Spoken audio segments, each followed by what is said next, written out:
মদ্যপান, ধূমপান ও মাদক সেবন স্বাস্থ্যের পক্ষে ক্ষতিকর। সানডে সাসপেন্সে আমরা বিভিন্ন ধরনের সাসপেন্সের গল্প প্রচার করে থাকি, ভূত, গোয়েন্দা, অলৌকিক ইত্যাদি। ভূতের গল্পে অনেক সময় আমরা দেখেছি সেখানে ব্ল্যাক ম্যাজিক, দেবদেবী, ঝাড়ফুঁক, তন্ত্রমন্ত্র ইত্যাদির উল্লেখ থাকে। গল্পের লেখক রোমাঞ্চকর আবহাওয়া বা প্লট তৈরির খাতিরেই এগুলো ব্যবহার করে থাকেন, কোনো রকম কুসংস্কার বা অযৌক্তিক ভীতিকে প্রশ্রয় দেবার জন্য নয়। আমরা আশা করব সানডে সাসপেন্সের শ্রোতারাও সংস্কার মুক্ত হয়ে খোলা মনে গল্প শোনার আনন্দেই এই গল্পগুলি গ্রহণ করবেন।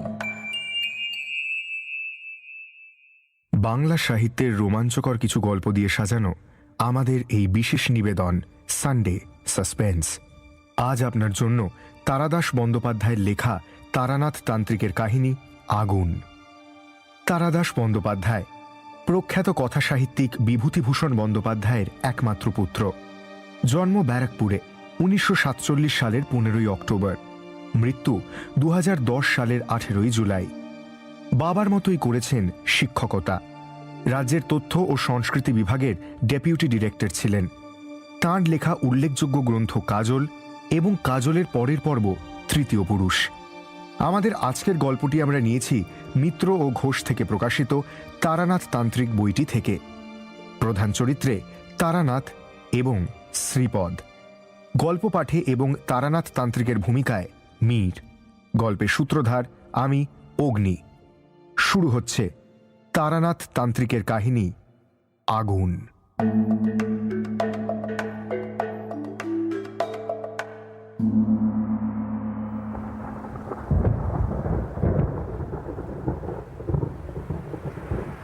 রামরাম চৌধুরীর মৃতদেহ নিয়ে যখন গ্রাম থেকে বেরুলাম তখন দিনের আলো নিভে এসেছে। শ্রাবণের প্রথম সপ্তাহ। সেবার বৃষ্টি হয়েছিল খুব, মাঠে ঘাটে জল থই থই করছে। পথ পেছল, সারাদিন জল হয়ে সবে একটু খান্তি দিয়েছে, কিন্তু বিশেষ ভরসা পাওয়া গেল না। আকাশে মেঘের কোলে কোলে চমকাচ্ছে বিদ্যুৎ, ঠান্ডা শিরশিরে বাতাস দিচ্ছে পূব দিক থেকে। গাঁয়ের মাতব্বর যতীন ঘোষাল ডেকে বলল, তাড়াতাড়ি পা চালাও হে সব, জল তো আবার এলো বলে। যতীন ঘোষাল বললে কি হবে, তাড়াতাড়ি পা চালাবার উপায় নেই কোনো। আলের ওপর দিয়ে রাস্তা, তারপর কিছু দূর গিয়ে মাইলখানেক মাঠ ভাঙতে হবে। এঁটেল মাটি বৃষ্টিতে ভিজে বিউলির ডালের মতো হড়হড়ে হয়ে আছে। তাতে কাঁধের ওপর চৌধুরী মশাইয়ের দুধ ঘি খাওয়া শরীরের ভার। অনেক বয়সে মারা গেলে কি হয়, রামরাম চৌধুরী বিশাল পুরুষ ছিলেন। যদি পা হড়কায় এবং স্বগত চৌধুরী মশাই আমাদের কারো ওপর পড়েন, তাহলে তাকেও এ যাত্রা চৌধুরী মশাইয়ের সঙ্গী হতে হবে। আমরা দলে রয়েছি 15-16 জন মানুষ। খাটিয়ার সামনের দিকে ডাইনে বাঁয়ে কাঁধ দিয়েছেন রামরাম চৌধুরীর দুই ছেলে ঘনারাম আর কৃষ্ণরাম। তাদের দুজনেরই বয়স হয়েছে 50-এর ওপর। কয়েক পা গিয়ে হাঁপিয়ে যাচ্ছেন। গাঁয়ের ব্রাহ্মণ ছোকরারা এগিয়ে পালা করে তাদের রেহাই দিচ্ছে। চৌধুরীরা ঠিক জমিদার না হলেও আমাদের গ্রামের সবচেয়ে ধনী ভূস্বামী ছিলেন। ধনোপার্জনের ব্যাপারে রামরামের কোনো নীতির বালাই ছিল না। সুদের ব্যবসাতেও প্রচুর টাকা করেছিলেন। রামরাম মারা গেলেও তার খাতকদের স্বস্তির নিঃশ্বাস ফেলবার কোনো কারণ ঘটল না। ঘনারাম এবং কৃষ্ণরাম বৈষয়িক ব্যাপারে উপযুক্ত ছেলে, পিতৃ ব্যবসায় সমান তেজে বজায় থাকবে। রামরাম চৌধুরী হঠাৎ মারা গেলেন। 74 বছর বয়স হয়েছিল বটে, কিন্তু দিব্যি স্বাস্থ্য। সপ্তাহে 2 দিন পাঁঠার মুড়ো খান। 1.5 সের দুধ জাল দিয়ে 1/2 সের করে সকালের জল খাবার। একটা গোটা ইলিশ কিংবা ভরপেট খাওয়ার পর 20টা বড় মাপের ল্যাংড়া আম তো কোনো ব্যাপারই ছিল না। জীবনে একটা চোঁয়া ঢেকুরও তোলেননি। এই রকম মানুষ রামরাম 3-4 দিন আগে খেতে বসে কয়েক গ্রাস মুখে তুলে তারপর খাওয়া থামিয়ে কেমন ভাবে যেন ভাতের থালার দিকে তাকিয়ে রইলেন। বড় পুত্রবধূ কমলা, ঘনারামের স্ত্রী, পাশে বসে পাখা নেড়ে হাওয়া করছিলেন। শ্বশুরের খাওয়া বন্ধ হয়ে গেল দেখে তিনি মনে মনে একটু শঙ্কিত হলেন। ভোজন বিলাসী বদমেজাজি লোক, কি ত্রুটি হলো কে জানে। নিজের হাতে পাকা রুই মাছের কালিয়া, সর্ষে বেগুন, পোস্তর বড়া এসব করেছেন। রান্না খারাপ হলে সারা দিন এর জের চলবে। মৃদু গলায় কমলা জিজ্ঞেস করলেন, বাবা, বলছি রান্না কি ভালো হয়নি? উত্তর না দিয়ে রামরাম গেলাসের জল দিয়ে পাতের ওপরেই হাত ধুয়ে ফেলে শোবার ঘরের দিকে যেতে যেতে কমলাকে বললেন, ঘনার কেষ্টকে আমার ঘরে আসতে বলো। এসব ঘটনা আজই সকাল থেকে ঘনারাম আর কৃষ্ণরামের মুখে শুনেছি। ঘনারাম খিড়কির পুকুরে ছিপ ফেলে বসেছিলেন। কৃষ্ণরাম বৈঠকখানায় বসে সামনের মোকদ্দমার সাক্ষীদের তালিম দিচ্ছিলেন। বাপের তলব আদালতের সমনের চেয়েও ভয়ঙ্কর। দুই ছেলে ধর্মর করে উঠে ভেতর বাড়িতে হাজির হলেন। শোবার ঘরে রাতের আগে আসেন না রামরাম। দু ছেলে গিয়ে দেখলেন বাবা বিছানায় শুয়ে। ঘনারাম বললেন, কি হয়েছে বাবা? এখানে এসে বস দুজন। কি হয়েছে? শরীর খারাপ লাগছে নাকি? একটু চুপ করে থেকে রামরাম বললেন, আমার যেখানে যা আছে তোরা বুঝে নে, আমার আর বেশি দিন সময় বাকি নেই। অবাক হয়ে কৃষ্ণরাম বললেন, সে আবার কি? অসুস্থ বোধ করছো নাকি? বলো তো, কালীগতি কবিরাজকে একটা খবর দিই। থাম, এ কবিরাজ ডাকার ব্যাপার নয়। আমি টের পেয়েছি আমার ডাক এসেছে। দুপুরবেলা খেতে বসে আমার মুখে ভাত তেতো লাগলো। ভাত তেতো লাগলো? তাতে কি? রান্না পুড়ে গিয়েছিল হয়তো। না, এ সেরকম তেতো নয়, এ অন্য রকম তেতো ভাব। মানুষ মরবার আগে তার মুখে ধানের ভাত তেতো লাগে। তোরা সব বুঝে নে, নিজেদের মধ্যে ঝগড়া করবি না।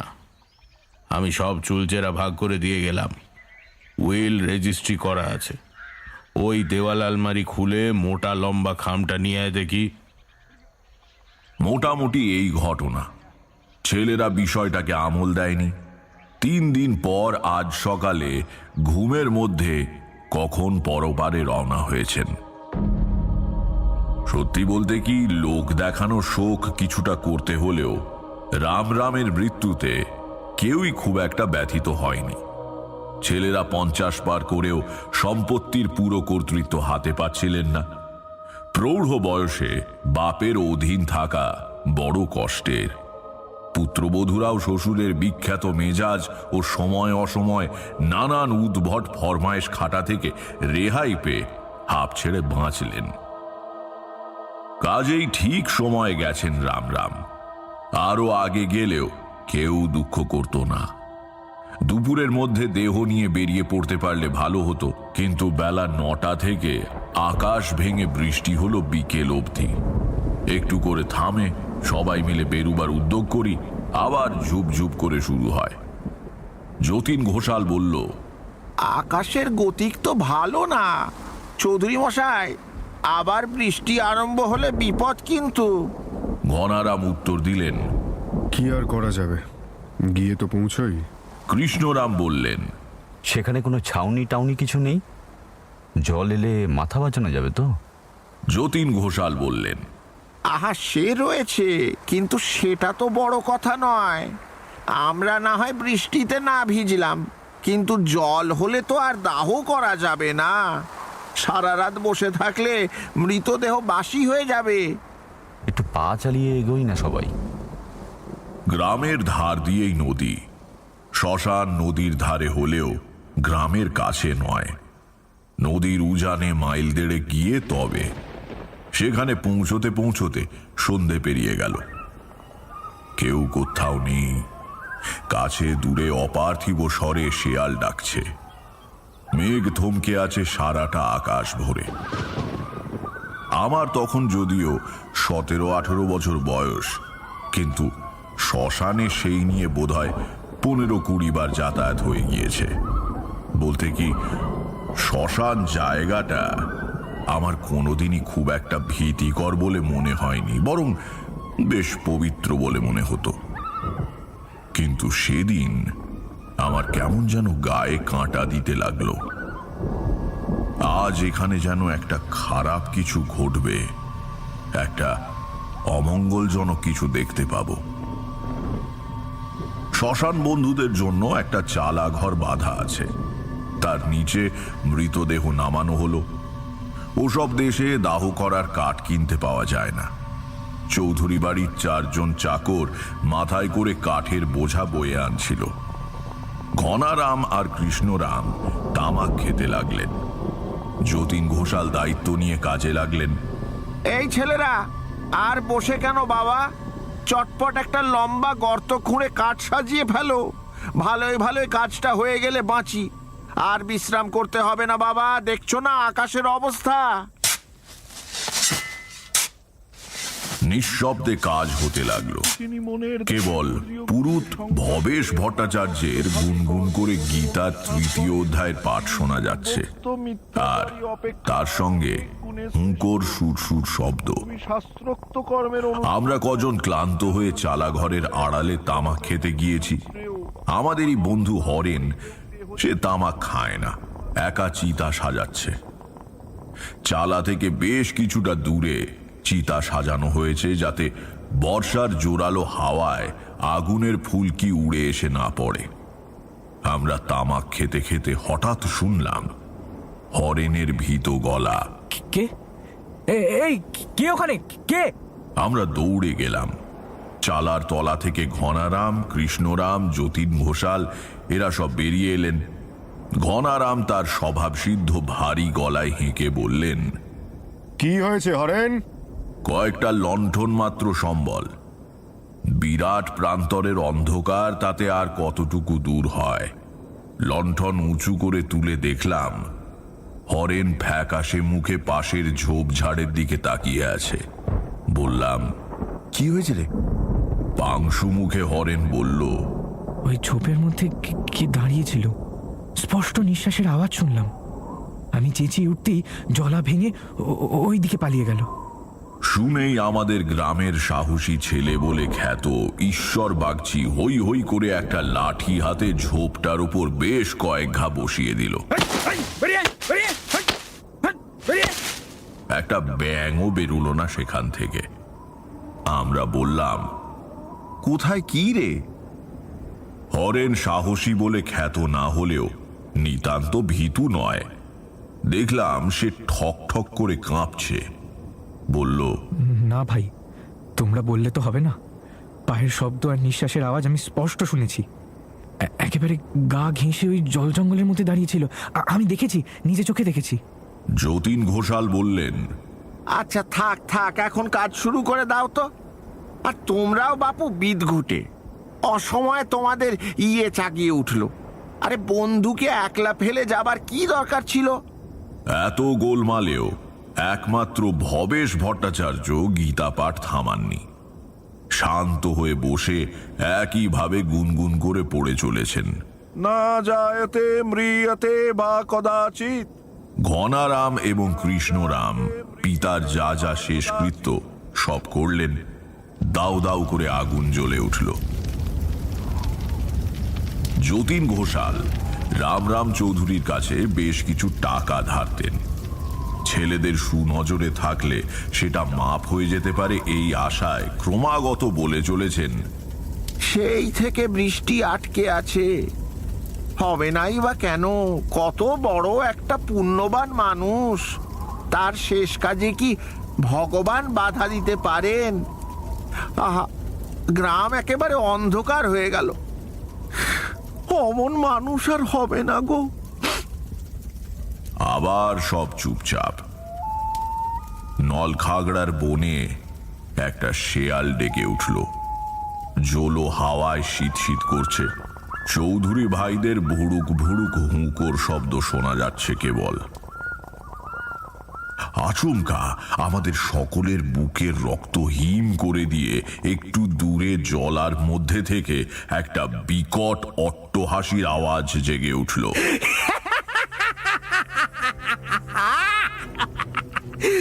সে হাসির মধ্যে স্বাভাবিক মানুষই উল্লাস নেই, যেন কোনো বদ্ধ উন্মাদ তার জীবনের শ্রেষ্ঠ সুখটির সন্ধান পেয়ে হাসি আর চেপে রাখতে পারছে না। নির্জন শ্মশানের শ্রাবণ রাত্রির একাকিত্বকে ওই অপার্থিব হাসি যেন আরো প্রেতায়িত করে তুলল। ভয়ে সবার মুখ পাংশু হয়ে গিয়েছে, কারো মুখে কোনো কথা নেই। চিতা থেকে কাঠের গাঁট ফাটার ফট ফট আওয়াজ ভেসে আসছে। ঘনারাম স্থির বুদ্ধি লোক, সবার আগে সম্বিত ফিরে পেয়ে তিনি বললেন, এগিয়ে দেখো না কি ব্যাপার, ভয় কি? না হয় আমিও যাচ্ছি, লণ্ঠন নাও। ঈশ্বর বাগচি লজ্জা পেয়ে বলল, না, ভয়ের কি আছে, তবে রাত্রিরে এমন আওয়াজ শুনে বুঝলেন কি না? লণ্ঠন নিয়ে আমরা সবাই যেদিক থেকে হাসির শব্দ এসেছিল সেদিকে এগিয়ে গেলাম। কিছু পাওয়ার আশা ছিল না, কিন্তু জীবনে মাঝে মাঝে বেশ অভাবনীয় ঘটনা ঘটে থাকে। আমরা এগিয়ে কাছাকাছি ঝোপগুলো লাঠি দিয়ে সরিয়ে সরিয়ে দেখা শুরু করতেই চেঁচিয়ে বলে উঠলাম, এ কি, তুমি কে?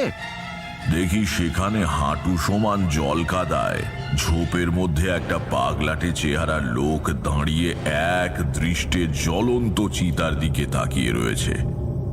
তার চোখের মণিতে প্রতিফলিত হচ্ছে আগুনের শিখা। লোকটার রং কালো, গাল তোবড়ানো, গালে অনেক দিনের না কামানো খোঁচা খোঁচা দাড়ি, শীর্ণ দেহ। খালি গায়ে কেবলমাত্র একটা অধবাস পরে সে স্থির হয়ে দাঁড়িয়ে দাহ কাজ দেখছে। কোনো সন্দেহ নেই যে এই লোকটাই হেসে উঠেছিল। ঈশ্বর বাগচি বলল, এই, তুমি এখানে কি করছো? লোকটা কোনো জবাব দিল না। ওধার থেকে কৃষ্ণরাম বললেন, আহ, ও জঙ্গলে দাঁড়িয়ে কিসের কথা হচ্ছে? কে ওটা? টেনে দিকে বার করে আনো তো। লোকটাকে হাত ধরে টেনে খোলা জায়গায় নিয়ে আসা হলো। সে কিন্তু কোনো কথা বলছে না। হরেন বলল, এই লোকটাই তখন ঝোপের মধ্যে ছিল নিশ্চয়ই। ব্যাটা মহাপাজি, অত করে ডাকাডাকি করা হলো, তা কোনো সারা শব্দ নেই। যতীন ঘোষাল বললেন, পাগল বোধহয়, চোখের দৃষ্টি দেখছো না? লোকটা এতক্ষণ আগুনের দিকে তাকিয়েছিল, এবার চোখ ফিরিয়ে প্রথমে ঘনারাম ও পরে কৃষ্ণরামের দিকে তাকালো। হঠাৎ ঘনারাম বললেন, আরে তুমি শ্রীপদ না?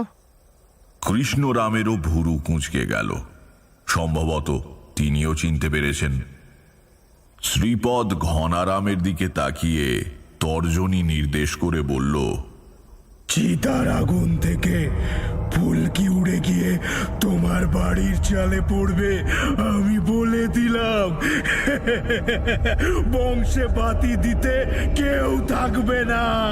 চিতার আলো ছড়িয়ে পড়বে তোমাদের বংশে, আমি বলে দিলাম, আমি বলে দিলাম। যা যা ভাগ, পাগল কোথাকার। যতীন, তোমরা এটাকে ভাগাতে পারছো না? যতীন ঘোষাল ইতস্তত করতে লাগলেন। কালো রোগা শ্রীপদ চকচকে চোখ নিয়ে দাঁড়িয়ে রয়েছে একটা দেহধারী প্রেতের মতো। কোমরে কেবল একটা ন্যাকড়া জড়ানো। তার গায়ে আগুনের আভা চমকে চমকে উঠছে। নিতান্ত অকিঞ্চন একটা উন্মাদ। গত বছরও এই মানুষটা গ্রামের সম্পন্ন চাষি গৃহস্থ ছিল। রামরাম চৌধুরীর সঙ্গে দেওয়ানি মামলা লড়তে গিয়ে জমি জমা টাকা পয়সা সব গিয়েছে। সর্বশান্ত হবার পরও শ্রীপদের তেজ কমল না। শুধু ভিটেটুকু আর বিঘে দুই খাস জমি সম্বল করে লোকটা সমান দম্ভে মাথা উঁচু করে বেড়াতে লাগলো। রামরাম চৌধুরীর এটা একেবারেই ভালো লাগলো না।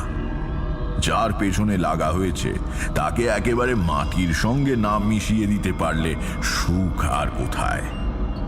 যে সব বিষয়ে হেরে গিয়েছে সে পায়ে ধরে না কাঁদলে জেতবার আরাম কোথায়।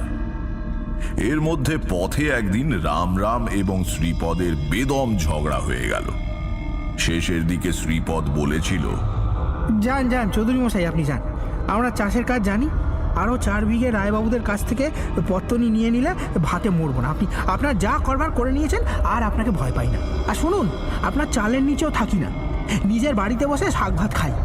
আমার নিজের ঘরে আমি কর্তা, আপনি যান।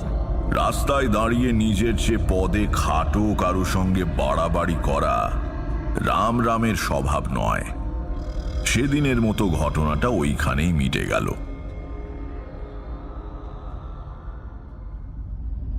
সপ্তাহ খানেক বাদে শ্রীপদের বাড়িতে আগুন লাগলো।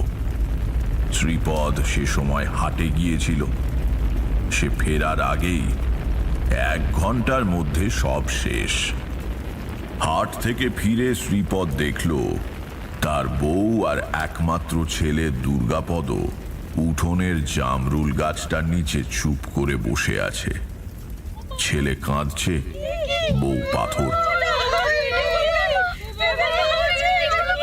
যেখানে তার বাড়ি ছিল সেখানে কেবল কয়েকটা আধপোড়া খুঁটি দাঁড়িয়ে তখনও ধোঁয়াচ্ছে। শ্রীপদ বউয়ের কাছে দাঁড়িয়ে বলল, কি গো, কিছু বেঁচেছে? না। খাটের তলায় টিনের তোরঙ্গে সেই যা রেখেছিলাম?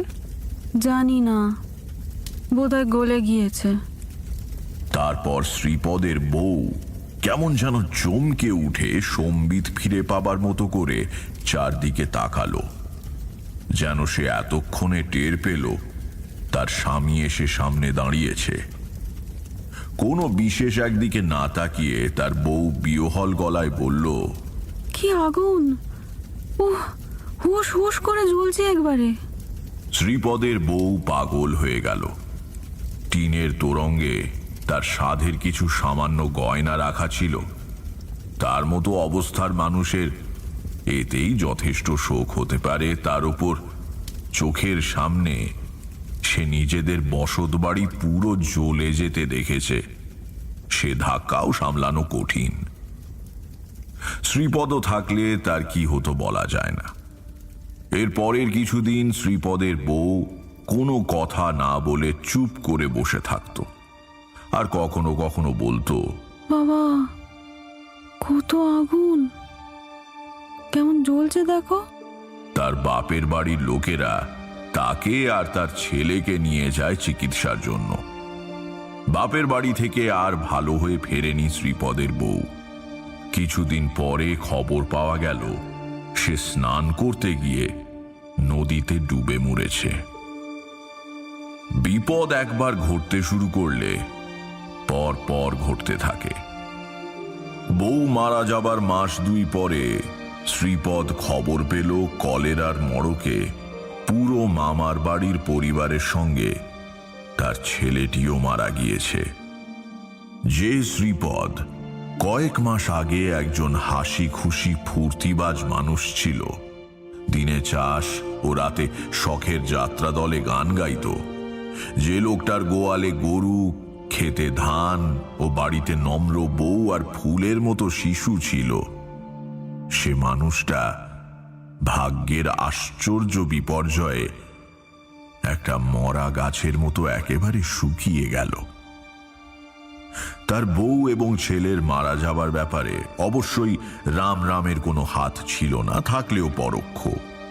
কিন্তু মনে মনে শ্রীপদ ঠিক করল রাম চৌধুরী সমস্ত কিছুর জন্য প্রত্যক্ষভাবে দায়ী। শ্রীপদ আর উঠলও না, মাঠেও গেল না, কেমন খ্যাপা মতো হয়ে গেল। সারাদিন নদীর ধারে বসে বিড় করে কি বলে এর ওর বাড়ি খেতে চায়। পাড়াগায় তখন ভাত জিনিসটার অভাব ছিল না। শ্রীপদকে সবাই ভালোবাসত, খেতে দিত। ক্রমে তার জমি হাতছাড়া হয়ে গেল, হাল গরু অন্য লোকে নিয়ে গেল। এখন শ্রীপদ গ্রামের একজন চিহ্নিত পাগল। সবাই দয়া করে, খেতেও দেয়, কিন্তু সময় যাবার সঙ্গে সঙ্গে তার সম্বন্ধে গ্রামের লোকের বেদনার বোধ কমে গিয়েছে। এটাই নিয়ম, মানুষ এই রকমই। ভোলেনি শ্রীপদ। আজকের ব্যাপারে সেটা বোঝা গেল। তার অব্যবস্থিত মনের অসংলগ্নতার মধ্যেও কোথাও এই হাহাকারের সুরটুকু অনবরত বেজে চলেছে। হঠাৎ ঘনারামের উত্তরাধিকার সূত্রে পাওয়া রক্ত গরম হয়ে উঠল। ভারী গলায় তিনি হেঁকে বললেন, সঙের মতো দাঁড়িয়ে আছো কেন যতীন? আমার পিতার পারত্রিক ক্রিয়া সম্পন্ন হচ্ছে, তার সামনে এই পাগলটা যা তা কথা বলছে। ছেলেদের বলো না ধাক্কা দিয়ে সরিয়ে দিতে। যতীন ঘনারামের বিরূপতা কোনো কারণেই অর্জন করতে চান না। তাছাড়া তিনি বোধহয় ভাবলেন এই লোকটা এখন পাগল। এককালে আলাপ ছিল বটে, কিন্তু এখন আর ওর কোনো জ্ঞানগম্য নেই। এখন ওকে ধাক্কা দিলে চক্ষু লজ্জায় বাঁধে না। যতীন ঘোষাল মুখে গোছের একটা শব্দ করে শ্রীপদের দিকে তেড়ে গেলেন। সঙ্গে সঙ্গে শ্রীপদ খবরদার, খবরদার বলে হুঙ্কার দিয়ে উঠল। হঠাৎই দপ করে লাফিয়ে উঠল আগুনের শিখা। যতীন ঘোষাল থতমত খেয়ে থেমে গেলেন। শ্রীপদ ক্ষিপ্ত গলায় বলল, এই বড় লোকের পা চাটা কুত্তা, আমাকে আর তোরা কেউ ধরতে পারবি নে। বাপ মরেছে তা কি, এই তো সবে শুরু। তোর বংশ লোপ পাবে। যতীন ঘোষাল সাহস সংগ্রহ করে আবার এগুনোর আগেই শ্রীপদ ঘুরে দাঁড়িয়ে সোজা নদীর দিকে দৌড়ে গেল। পাড়ের কাছে এক মুহূর্ত থমকে দাঁড়িয়েই লাফিয়ে পড়ল জলে। বর্ষার খরস্রোতা নদী কোথায় ভেসে গেল শ্রীপদ কে জানে। এত তাড়াতাড়ি ঘটে গেল ব্যাপারটা যে বেশ কিছুক্ষণ কেটে যাবার আগে কেউ বুঝতেই পারল না কি হয়েছে। ঈশ্বর বাগচি বলল, আরে শ্রীপদ তো সাঁতার জানতো না, মরে যাবে যে। কেউই অবশ্য এগুলো না শ্রীপদের কি হলো দেখতে। যা স্রোত! যে সাঁতার জানে না সে পড়বার সঙ্গে সঙ্গে কোথায় ভেসে গেছে তার কি কোনো ঠিক আছে? এছাড়া শ্রীপদের মতো হতভাগ্য আর বেঁচে থেকে কি করবে, এমন ভাবনাও হয়তো কারো কারো মনে কাজ করে থাকবে। ঘনারাম কেবল একবার বললেন, ন্যাকামো, সাঁতার জানে নিশ্চয়, নইলে আর ঝাঁপ দিতে সাহস হতো না। আর কোনো বিভ্রাটের সৃষ্টি না হয়েই কাজ মিটে গেল। বৃষ্টি পড়ি পড়ি করেও আটকে রইল। নদী থেকে মাটির কলসি করে জল এনে আমরা চিতা ভালো করে নিভিয়ে দিলাম। ভবেশ ভট্টাচার্য জল ঢালার সঙ্গে সঙ্গে বলতে লাগলেন, ঠান্ডা হন চৌধুরী মশাই, ঠান্ডা হন। পেছন ফিরে মাটির কলসিতে শাবলের বাড়ি মেরে ভেঙে দিলেন ঘনারাম। এবার ফেরা। কলসি ভাঙার পর আর পেছনে ঘুরে তাকাতে নেই। গ্রামের দিকে হাঁটতে শুরু করার সময় আকাশ ভেঙে বৃষ্টি নামল।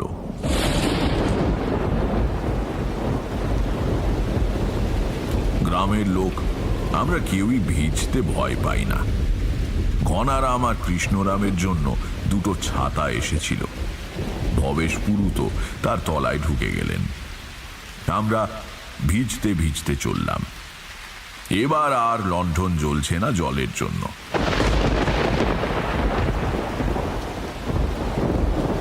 মাঝে মাঝে বিদ্যুতের চমকে পথ দেখে নিচ্ছি। জনপ্রাণী নেই কোথাও। শেয়ালগুলো বোধহয় ভেজবার ভয়ে গর্তে ঢুকে বসে আছে। অনেকটা চলে এসেছি, প্রায় 8 মাইল। হঠাৎ যতীন ঘোষাল যেন কেমন ভয়ার্ত গলায় বললেন, ও কি কি হলো ওখানে?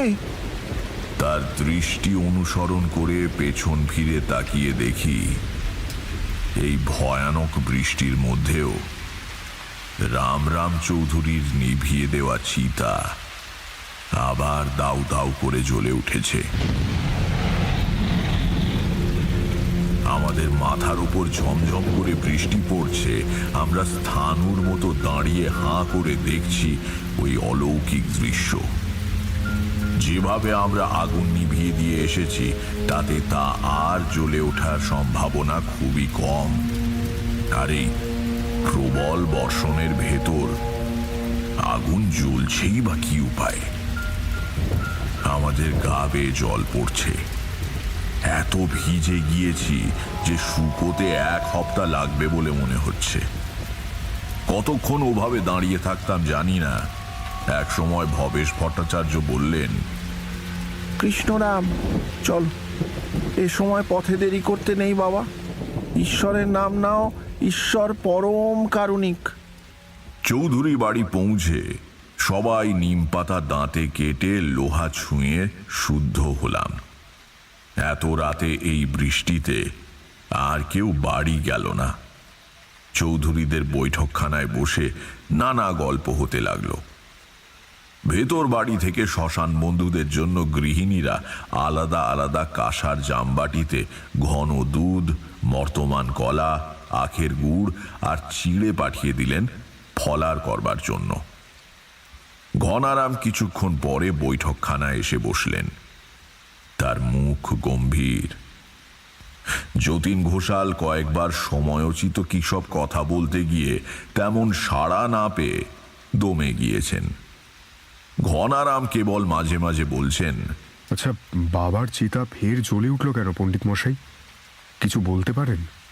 ভবেশ ভট্টাচার্য উত্তর দিচ্ছেন, ঈশ্বরকে ডাকো, কোনো প্রশ্ন করো না, শুধু তাকে বিশ্বাস করো। কিছুদিন কেটে গেল। 2 ভাই বিষয় সম্পত্তির কাজ নিজেদের হাতে নিয়েছেন। দুজনে খুব ভাব, সম্পত্তি ভাগ করার প্রশ্ন ওঠেনি। তাছাড়া ঘনারাম অপুত্রক। তার মৃত্যুর পর স্বাভাবিকভাবেই তার অংশ কৃষ্ণরামের ওপর বর্তাবে। কৃষ্ণরামের একটি মাত্র ছেলে শিবরাম, সে বর্তমানে কলকাতায় থেকে কলেজে পড়ে। পিতার মৃত্যুদিনের ঘটনা আস্তে আস্তে সবাই ভুলে যাচ্ছে। এই কাহিনীর কিছু কিছু ঘটনা পরে আমি লোকের মুখে শুনেছি, কারণ চৌধুরী বাড়ির ভেতরে কি ঘটছে তা বাইরে থেকে জানা সম্ভব নয়। তবে একটা কথা ভুলে যাবার আগেই এখানে বলে রাখি, রামের মৃত্যুর 2 দিন পরে গ্রাম থেকে 5 মাইল দূরে নদীর উজানে হবিবপুরের বাঁকে শ্রীপদের মৃতদেহ ভেসে উঠেছিল।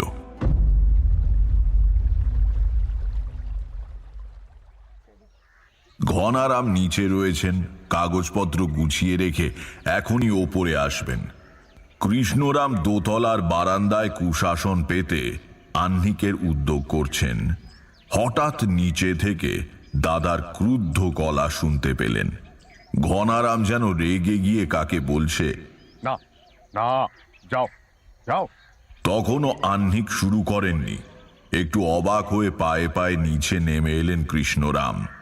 দেখলেন একতলার টানা বারান্দায় একটা মোটা থামের পাশে অন্ধকারের মধ্যে ঘনারাম দাঁড়িয়ে রয়েছেন।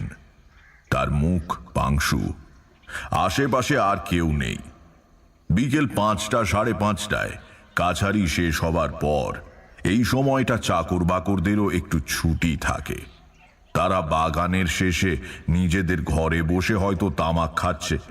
তাহলে কাকে বকছিলেন ঘনারাম? কি হয়েছে দাদা?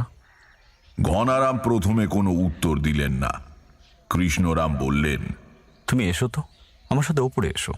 দাদার হাত ধরে ওপরে আনবার সময় কৃষ্ণরাম লক্ষ্য করলেন দাদার শরীর কেঁপে কেঁপে উঠছে।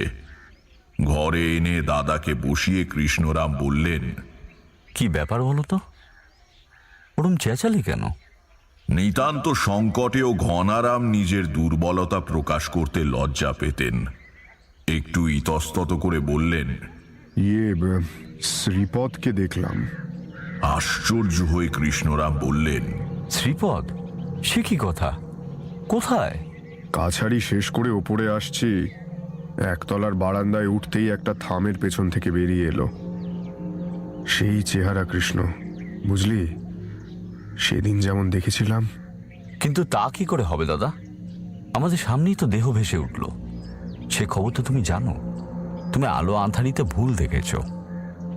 ঘনারাম দৃঢ় গলায় বললেন, না, আমি ঠিকই দেখেছি। শ্রীপদ আমার সঙ্গে কথাও বলল। কথা বলল? কি রকম?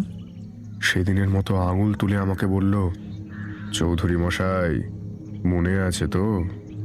কৃষ্ণরামের গা ছমছম করে উঠল। ঘনারাম বললেন, কৃষ্ণ, তুই কলকাতা থেকে শিবুকে আনিয়ে নে, বাড়িতে এসে থাকুক। বাবার জরুরি তার পেয়ে শিবরাম বাড়ি এলো। সে আধুনিক ছেলে, এসব কুসংস্কারে তার বিশ্বাস নেই। তবু বাবা জ্যাঠার সঙ্গে তর্ক না করে মাসখানেক দেশের বাড়িতে রয়ে গেল। আঘাতটা এলো অন্য দিক দিয়ে। শিবরাম বাড়ি আসার 7-8 দিন পর চৌধুরী বাড়িতে আগুন লাগলো। মূল বাড়ি পাকা, আগুনের আঁচে কিছু ক্ষতি হলেও বড় রকমের বিপর্যয় কিছু হলো না। কিন্তু উঠোনের 10-12টা ধানের গোলা পুড়ে একদম ছাই হয়ে গেল। সব মিলিয়ে প্রায় 400 মণ ধান। পাড়াগাঁয়ে দমকল থাকে না। আগুন দেখে আমরা দৌড়ে গেলাম। সমস্ত গ্রাম ভেঙে পড়ল।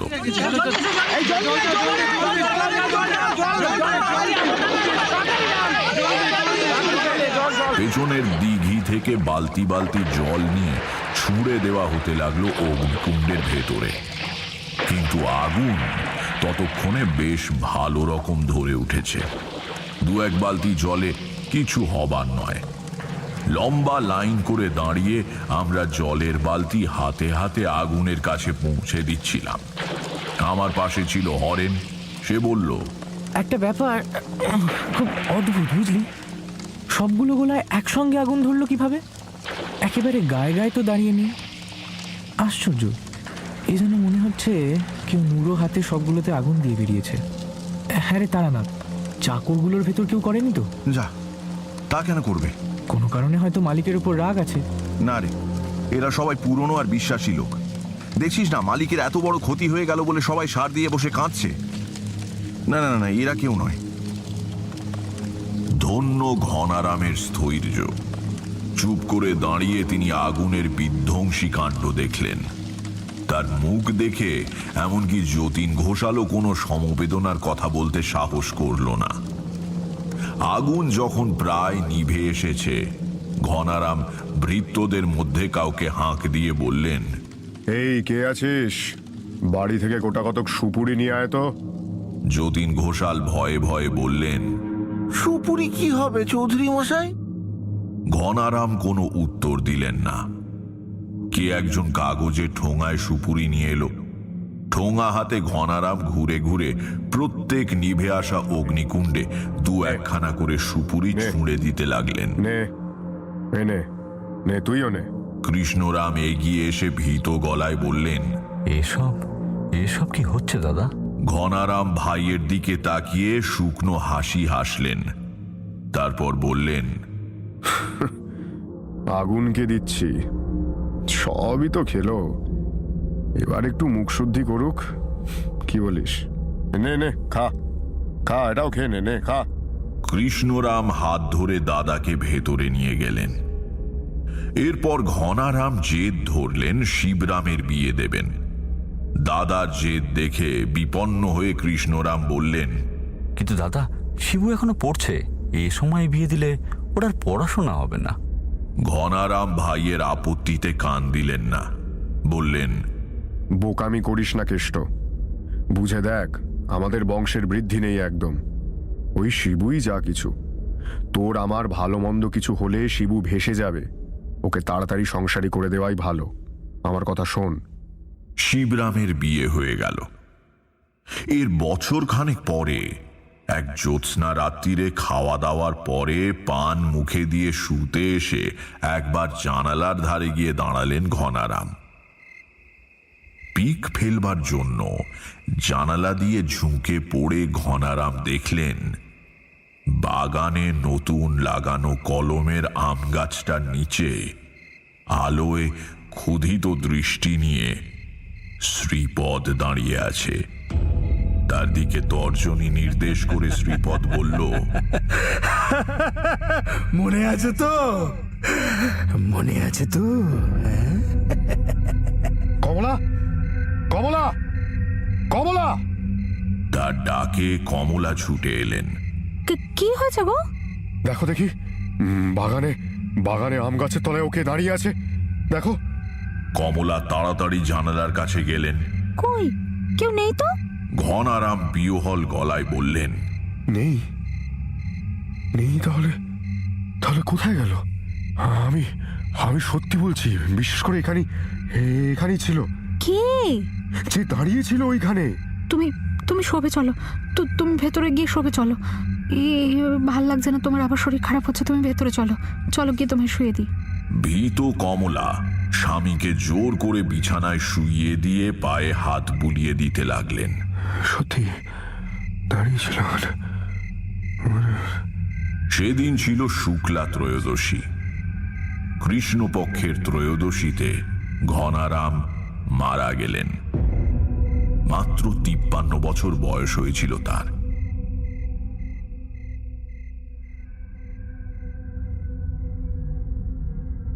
কৃষ্ণরাম ভয় পেলেন কিনা জানি না, কিন্তু তারপর থেকে কেমন যেন উদাস মতো হয়ে গেলেন। সময় গড়িয়ে যেতে লাগলো। বছর 2 পরে একটি ছেলে হলো শিবরামের। এই সময়টা আমি গ্রামে ছিলাম না, সাধু সন্ন্যাসীর সঙ্গ করে বেড়াচ্ছিলাম শ্মশানে শ্মশানে। এই সময় বীরভূমের এক শ্মশানে মাতু পাগলির সঙ্গে আমার পরিচয় হয়। সে গল্প তো তোমরা জানোই। ঘনারাম মারা যাবার পর বছর 10 আর কোনো ঘটনা ঘটল না চৌধুরী বাড়িতে। বাড়ির এবং গ্রামের লোকেরাও আগের সমস্ত ঘটনাকে নেহাত সমাপতন বলে মেনে নিল। কৃষ্ণরামের বয়স এখন 60। একদিন দুপুরে বসে তিনি কি সব কাগজপত্র দেখছেন। বেলা 2:30-3টে হবে। খাঁ খাঁ করছে চৈত্র মাসের দুপুর। তার 8 বছরের নাতি বলরাম এসে বলল, দাদা মশাই, একটা লোক আপনাকে খুঁজছিল। কৃষ্ণরাম বললেন, কে রে? কোথায়? বাইরে আপনার নাম করে বলছিল। আমার নাম করে বলছিল? কৃষ্ণরাম একটু বিস্মিত হয়ে বললেন, যা এদিকে নিয়ে আয়। এই, তোর মামা বাড়ির কেউ নয় তো? না, তাদের সবাইকে আমি চিনি। এই লোকটা ভিখিরি মতো, নোংরাপনা। কৃষ্ণরাম রীতিমতো অবাক হয়ে বললেন, ভিখিরি এসে আমার নাম ধরে খোঁজ করছিল? হ্যাঁ, লোকটা কালো মতন, খালি গা, চোখ দুটো দেখলে ভয় করে দাদা মশাই। আমাকে দেখে একটা আঙুল তুলে লোকটা বলল, কৃষ্ণরামকে গিয়ে বলো, তার মনে আছে তো? ও হ্যাঁ, লোকটা নিজের নাম বলল শ্রীপদ। শ্রীপদকে মনে আছে কিনা জিজ্ঞাসা করতে বলল। লোকটা কে দাদু? বিবর্ণ মুখে কাজ ফেলে নাতিকে কোলে নিয়ে ভেতর বাড়িতে উঠে গেলেন কৃষ্ণরাম। 1 মাসের মধ্যে সন্ন্যাস রোগে কৃষ্ণরাম গত হলেন। দেশের জমি জমা ভাগ চাষিদের দিয়ে ছেলে বউ আর মাকে নিয়ে শিবরাম কলকাতায় চলে গেল। সেখানে সে বড় চাকরি করে। আধুনিক ছেলে, চাষবাসে বা বিষয়কর্মে তার তেমন উৎসাহ নেই। কমলাও সঙ্গে গেলেন। কৃষ্ণরাম পরলোক গমন করার পর বছর 10 সব শান্ত। গল্প বলার সময় 10 বছর কথাটা এক নিঃশ্বাসে বলা গেলেও 10 বছর কাটতে ঠিক 10 বছরই লাগে। এই দীর্ঘ সময় পারিবারিক অভিশাপের স্মৃতিটা আবছা হয়ে এলো। মানুষ দুঃখের স্মৃতি ভোলবারই চেষ্টা করে, বা একটা অবচেতন প্রচেষ্টা সব সময় থাকে। তার সঙ্গে কালের ব্যবধান মিলে চৌধুরী পরিবার থেকে কালো ছায়াটা একেবারে মুছে গেল। এখন বলরামের বয়স 16। শিবরামের বয়স বছর 40। কলকাতায় যে বাড়িটা ভাড়া নিয়ে শিবরাম ছিল তার 3 দিকে ঘর, মাঝখানে উঠোন, উঠোনে চৌবাচ্চা। স্নান করা, বাসন মাজা বা কাপড় কাচা ইত্যাদি উঠোনেই সারা হয়। উঠোন থেকে রোয়াকে উঠবার সিঁড়িতে বড্ড উঁচু উঁচু ধাপ। কমলা আর কৃষ্ণরামের স্ত্রী নিরুপমার বয়স অনেক হলো, অত উঁচু ধাপ ভেঙে বারান্দায় উঠতে কষ্ট হয়। শিবরাম জনা 3 মিস্ত্রি ডাকিয়ে পুরনো সিঁড়ির দুদিক দিয়ে নতুন করে কয়েকটা ধাপ গাঁথবার ব্যবস্থা করল। সেদিন তার অফিসে জরুরি কাজ আছে, না গেলেই নয়। অফিস থেকে সন্ধেবেলা ফিরে শিবরাম দেখল গাঁথনির কাজ শেষ হয়ে গিয়েছে। বলরাম বলল, তোমার আজ ফিরতে দেরি হলো বাবা? হ্যাঁ, কাজের চাপ ছিল। আচ্ছা, মিস্ত্রিরা গেল কোথায়? কাজ শেষ করে জল খাবার খেতে গেছে। আমি বলে দিয়েছি তুমি এলে আসতে। বাহ, বেশ করেছিস। তুই ওপরে গিয়ে একটা লণ্ঠন নিয়ে দেখি, হাত মুখটা একেবারে ধুয়ে নি। বলরাম ওপরে যেতেই মিস্ত্রিদের একজন এসে দাঁড়ালো উঠোনে। শিবরাম বারান্দা থেকে বলল, কত মজুরি দেবো হে? একটা দর ঠিক করে দাও। খালি গা লোকটা, কোমরের কাছে যেমন তেমন করে একটা কাপড় জড়ানো, জল জলে 2 চোখ তুলে বলল, আমাকে মনে আছে তো? হ্যাঁ, মনে করিয়ে দিতে এলাম বাবু।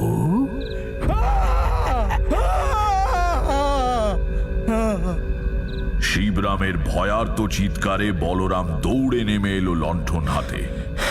কি হয়েছে বাবা, কি হয়েছে? শিবরাম ফ্যাল ফ্যাল করে চারদিকে তাকিয়ে বলল, উবে গেল, একেবারে চোখের সামনে উবে গেল লোকটা। কি? হ্যাঁ, উবে গেল, উবে গেল। কে উবে গেল? কে এসেছিল? কমলা আর নিরুপমাও পেছন পেছন নেমে এসেছিলেন। তারা এই পরিবারের এই লক্ষণ বহুদিন থেকে দেখছেন। ঠাকুর, কি বলছে ঠাকুর?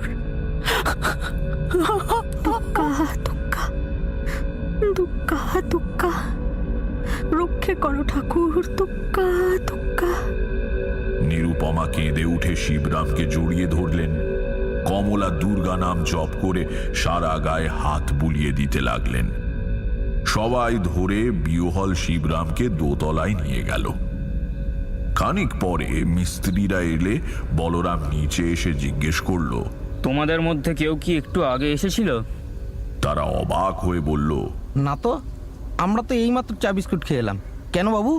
না, কিছু না। ভয়ে ভয়ে কিছুদিন যাবার পর বোঝা গেল শিবরামের প্রাণের আশঙ্কা বোধ হয় নেই। তার থেকেও বড় ক্ষতি এবার হয়ে গিয়েছে। শিবরাম আজকাল চুপচাপ বসে থাকে, অফিস যেতে চায় না। মাঝে মাঝে কেবল বলে ওঠে, তাহলে আর কি বাকি রইল? কি জল জ্যান্ত মানুষই যদি উবে যেতে পারে, তাহলে আর কি বাকি রইল? অদ্ভুত এক বাতিক গড়ে উঠল তার। সবকিছু ঢাকা দেবার বাতিক। টাকা পয়সা, জুতো, খাবার দাবার সব ঢাকা দিয়ে বেড়ায় সারাদিন। বলরাম গিয়ে বাবার হাত ধরে, ওদিকে চলো। কি হচ্ছে এটা? কি চলো। শিবরাম ব্যস্ত হয়ে বলে, আরে আরে দাঁড়া দাঁড়া দাঁড়া, একটু একটু ঢেকে দিই। আজকাল সবকিছু কর্পূরের মতো উবে যাচ্ছে, একটু ঢেকে দিই। মাঝরাত্রিরে স্ত্রীর গায়ে লেপ নামিয়ে এনে চাপা দেবার চেষ্টা করে। স্ত্রী ভয় পেয়ে বলে, করছো কি? আরে লেপটা নিয়ে এলাম তাক থেকে নামিয়ে। যা দিনকাল পড়েছে, তুমি চাপা দিয়েছো। হ্যাঁ, কে কখন উবে যায় তার তো ঠিক নেই না। চাপা দাও। তারপর সস্নেহে স্ত্রীর দিকে তাকিয়ে বলে, তুমি না হলে আমার চলে না যে। তুমি চাপাচুপি দিয়ে থাকো। হ্যাঁ লক্ষ্মীটি, আমি দেখে আসি খোকার গায়ে ঢাকা আছে কিনা। খোকা খোকা চাপা দে খোকা। স্ত্রীর চোখে জল আসে। হাত ধরে স্বামীকে জোর করে বসায়।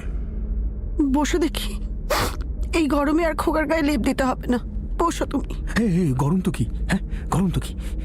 ছেলে যদি উবে যায়, না না না না না, আমি ঢাকা দিয়ে আসি, বেশিক্ষণ লাগবে না, আমি ঢাকা দিয়ে আসি। বাতিক বাড়তে লাগলো। প্রথমে তবু কথা বলতো শিবরাম, তারপর ক্রমে কথাবার্তা অসংলগ্ন হয়ে এলো। একদিন একেবারেই বন্ধ হয়ে গেল। রয়ে গেল শুধু সবকিছু ঢাকা দিয়ে বেড়াবার বাতিক। দেহ ফেলে রেখে শিবরামের চেতনা পূর্বপুরুষের কৃত অপরাধের প্রায়শ্চিত্ত করতে কোথায় গেল কে জানে। এই অবস্থায় আর কলকাতায় থাকা চলে না। শিবরাম আর উপার্জন করে না, কলকাতার খরচ চালাবে কে? দেশে যা জমি আছে তার আয়ে চলে যাওয়া উচিত, কিন্তু মালিক অনুপস্থিত থাকলে কে আর তার প্রাপ্য দিতে ব্যস্ত হয়?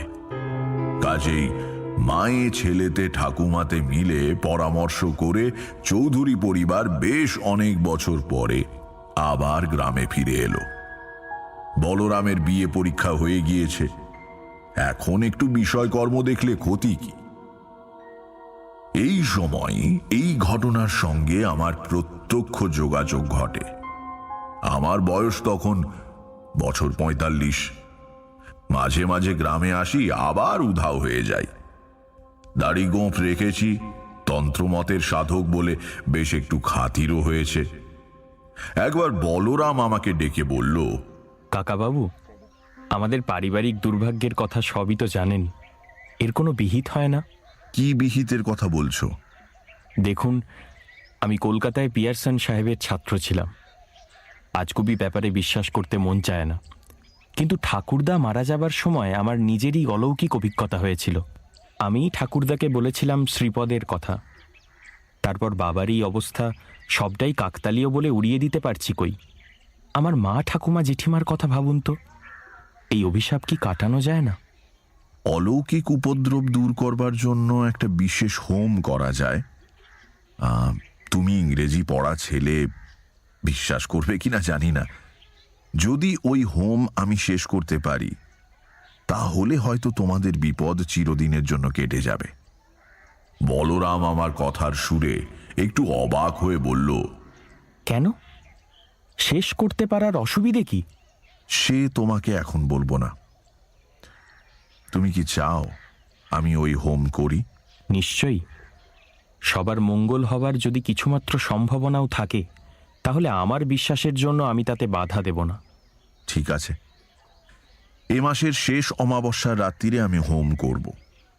তুমি ব্যবস্থা করো, আমি ফর্দ দিয়ে দিচ্ছি, জোগাড় করে ফেলো।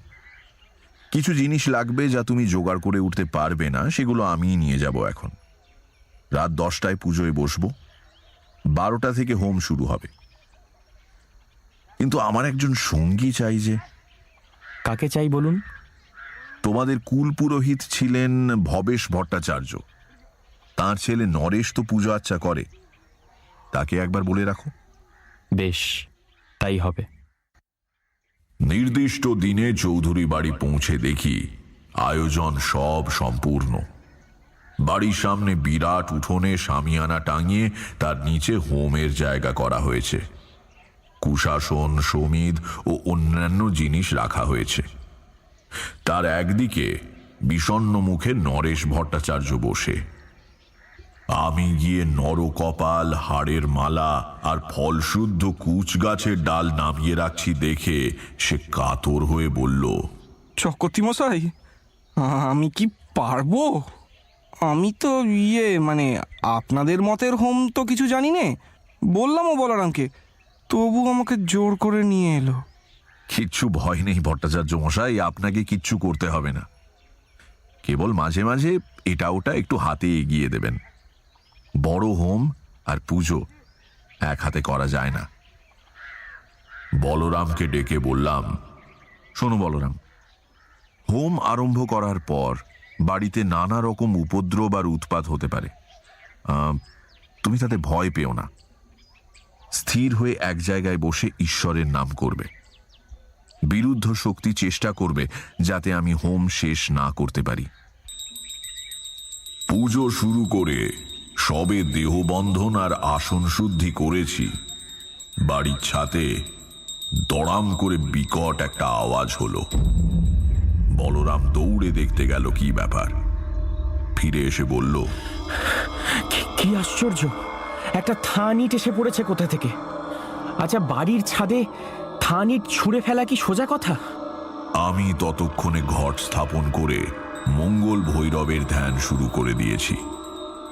ভৈরবকে সামান্য অর্ঘ্য দেবার সময় বাড়ির সঙ্গে লাগোয়া বিরাট চটকা গাছ থেকে অসংখ্য কাক জেগে উঠে কা কা শব্দে চারদিকে ঘুরে ঘুরে উড়তে লাগলো।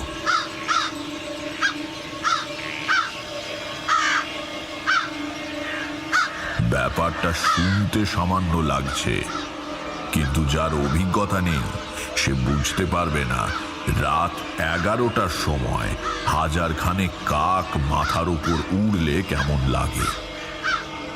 সেই অমাবস্যার নিকষ কালো অন্ধকার উড়ন্ত কাকেদের অপার্থিব ডাকে খান খান হয়ে যেতে লাগলো।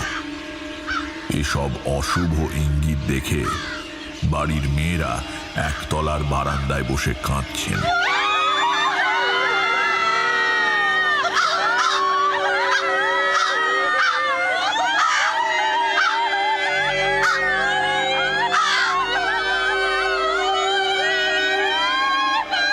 আমার মন বারে বারে পুজো থেকে সরে যাচ্ছে। বীজ মন্ত্র উচ্চারণ করতে করতে অভিনিবিষ্ট হবার চেষ্টা করছি। পুজো শেষ হয়ে আসছে। এবার ভৈরবের আরতি করব, তারপর হোম হবে। প্রথমে দীপ এবং পরে ধূপ ধুনোর আরতি। নরকপালে শবের আচ্ছাদন থেকে আহত বস্ত্রের সলতে পাকিয়ে তেল দিয়ে দীপ জ্বালালাম। নরেশ ভট্টাচার্য গাব ফলের মতো চোখ করে পুজোর প্রক্রিয়া দেখছিল। তাকে বললাম, ধুনুচি জ্বালান, এবার ধুনোর আরতি করব। দীপের আরতি চলছে। নারকেলের ছোবড়ার আগুন করে তাতে অনেকখানি ধুনো ছড়িয়ে দিতেই গলগল করে ধোঁয়া উঠতে লাগলো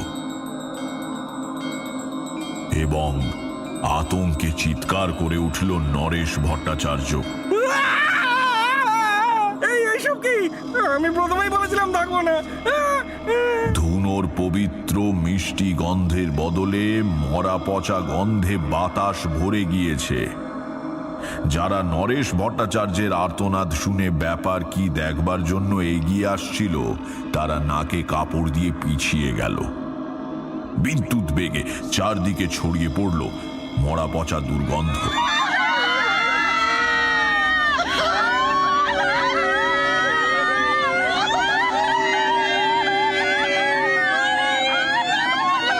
মহিলারা চিৎকার করে কাঁদছেন। নরেশ আচ্ছন্নের মতো এলিয়ে আছে একদিকে। দোতলার বারান্দা থেকে আকুল হয়ে চেঁচাচ্ছেন শিবরাম, ঢাকা দিয়ে দে, সব কিছু ঢাকা দিয়ে দে, ঢাকা দিয়ে দে, ঢাকা দিয়ে দে। দীপ নামিয়ে ভৈরবের ধ্যান করে একটি রক্ত জবা ছুঁড়ে দিলাম ধুনুচিতে। সঙ্গে সঙ্গে বিকট গন্ধ মিলিয়ে গিয়ে ধুনোর নিজস্ব গন্ধ ফুটে উঠল বাতাসে। আস্তে আস্তে হলো না, কেউ যেন জাদু বলে এক মুহূর্তে সব জায়গায় একই সঙ্গে গন্ধটাকে বদলে দিল। বলরাম পাংশু মুখে দাঁড়িয়ে রয়েছে। দেখে মনে হয় তার অবিশ্বাস কেটে এসেছে। আমার তখন কেবল এক চিন্তা, হোম শেষ হবে তো। পুজো শেষ করে হোমের বেদিতে বালির ওপর যোগিনী মণ্ডল আঁকলাম। হাড়ের মালা গলায় দিয়ে বসে শুরু করলাম হোম। বীজ মন্ত্র উচ্চারণ করে আহুতি দিয়ে চলেছি। নরেশ বসে সমিধ এগিয়ে দিচ্ছে। হঠাৎ দেখলাম আগুনের তেজ যেন কমে আসছে। শুকনো বেলকাঠ জ্বলছে। অনেকখানি করে ঘি একবারে আহুতি দিচ্ছি।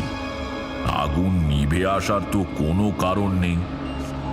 নরেশ ভালো করে কি দেখবার ভঙ্গিতে সামনে ঝুঁকে পড়ে বলল, আরে এবার কি? দেখুন দেখুন। তাকিয়ে দেখি হোমের বেদির শুকনো বালি ভিজে উঠেছে, যেন তাতে বেশ খানিকটা জল ঢেলে দিয়েছে কেউ। কিন্তু কি করে তা হবে? বিগত প্রমাণ উঁচু মাটির বেদি করে তার উপর পুরু করে বালি বিছিয়ে হোমের জায়গা হয়েছে। কাজেই স্যাঁতস্যাঁতে জমি ভিজে গিয়ে জল উঠবে তাও সম্ভব নয়। এ যেন মনে হচ্ছে মাটির তলা থেকে জল উঠছে। কেউ যেন তলা থেকে পিচকিরি করে জল দিয়ে ভেজাচ্ছে বালি। এই শুরু। আমি বুঝতে পেরেছিলাম হোম শেষ করতে পারবো না। বলরামের জন্য মায়া হচ্ছিল। সে বেচারা এখনো আমার ওপর নির্ভর করে তাকিয়ে রয়েছে। এরপর মাটির তলা থেকে যজ্ঞদেবীর নিচে হুড় হুড় করে জল উঠতে লাগলো, যেন কোনো ঝর্ণার উৎসমুখে পুজোয় বসেছি। আমার আসন ভিজে গিয়ে জল গড়াতে লাগলো। শেষ দিকে যেন হঠাৎ একটা জলের ঢেউ তলা থেকে উঠে বালি সমিত সব ভাসিয়ে নিয়ে গেল, আর আগুন গেল নিভে।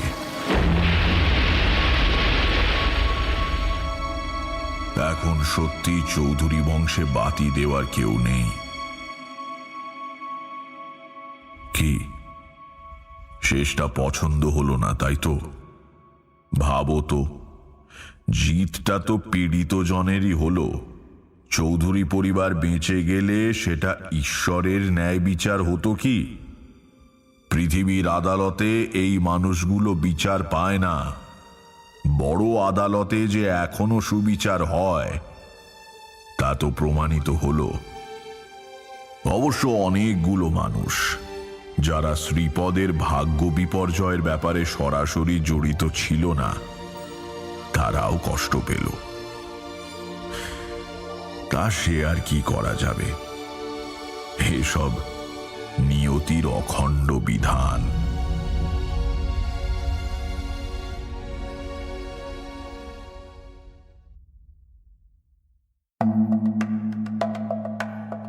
শুনছিলেন তারানাথ তান্ত্রিকের কাহিনী আগুন। রচনা তারাদাস বন্দ্যোপাধ্যায়। গল্প পাঠে তারানাথ তান্ত্রিক, যতীন ঘোষাল এবং ভবেশ ভট্টাচার্যর চরিত্রে মীর, রামরাম চৌধুরীর ভূমিকায় দীপ, শ্রীপদ এবং শিবরামের চরিত্রে সোমক, শ্রীপদের বউয়ের ভূমিকায় গোধূলি, নিরুপমার চরিত্রে রাই, কমলার ভূমিকায় শ্রী, কৃষ্ণরামের চরিত্রে নীল সোম, ঈশ্বর বাগচির ভূমিকায় অলঙ্কার, মিস্ত্রির চরিত্রে রতন, নরেশ ভট্টাচার্যর ভূমিকায় অত্রি, হরেনের চরিত্রে চয়ন, শিশু বলরামের ভূমিকায় রোহন দে, কিশোর বলরামের চরিত্রে কৃষ্ণদেব চক্রবর্তী, যুবক বলরামের ভূমিকায় সায়ন। সমবেত কণ্ঠে অলঙ্কার, সৈকত, দীপাঞ্জন, রোহন, বাবু, মোহর, শ্রী, সৌরভী এবং রাই। ধ্বনি পরিকল্পনা ও আবহ সঙ্গীত Shubhadeep. Poster design team asterisk. Ghanaram গল্পের সূত্রধার, শব্দগ্রহণ এবং পরিচালনায় আমি অগ্নি। মির্চির তরফ থেকে আন্তরিক ধন্যবাদ মিত্রা বন্দ্যোপাধ্যায়, দুলাল দে, শুভদীপ চক্রবর্তী এবং অঙ্কুর নাট্যদল কলকাতাকে এই বিশেষ উদ্যোগে আমাদের পাশে থাকার জন্য।